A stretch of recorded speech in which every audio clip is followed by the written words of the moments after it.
د عمران خان سره ویلوړي د عمران خان نه اسې ډارېږي که اخته دې څه نقصان رسوي نو پاکستان ته ډېر نقصان ورسېږي. الیکشن کمیشن چې کومه فیصله کړې ده د ډېره غلطه فیصله کړې ده یې ته دا وایي چې مطلب تاسې د خپله فیصله واپس واخلئ او نه راوایي چونکې ډېر حالات خراب شي.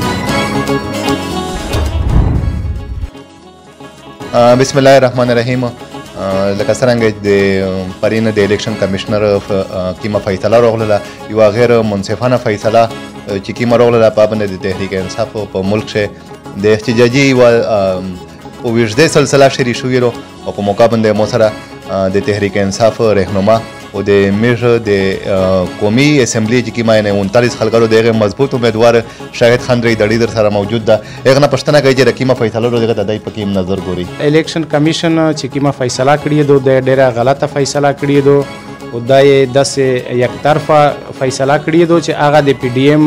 سړی ده او مطلب د پی ډي ایم په حق شي کړې ده او باقي عمران خان ان شاء الله چې میژ د عمران خان سره شانه بشانه ویلوړي لکه څرنګه چې مولوي صاحب وویله نو ان شاء الله چې دا فیصله چې کومه د کړې ده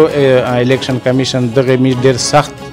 پر زور سره دا هغه کوي چې مطلب دای د خپل فیصله واپس واخلي او پاکستان عوام دمره پر زور سره وتلی دي او نه راوي چې ډېر حالات خراب شي. میژ دا کوشش کوي دا وی دی ته دا وی چې مطلب تاسې د خپل فیصله واپس واخلئ د هغې نه بعد ان شاء الله میژ د عمران خان سره ویلوړي په هر حال شي ویلوړي چې دا څه یې ان شاء الله دا پاکستان ټول دنیا ته پته ده چې ټول پاکستان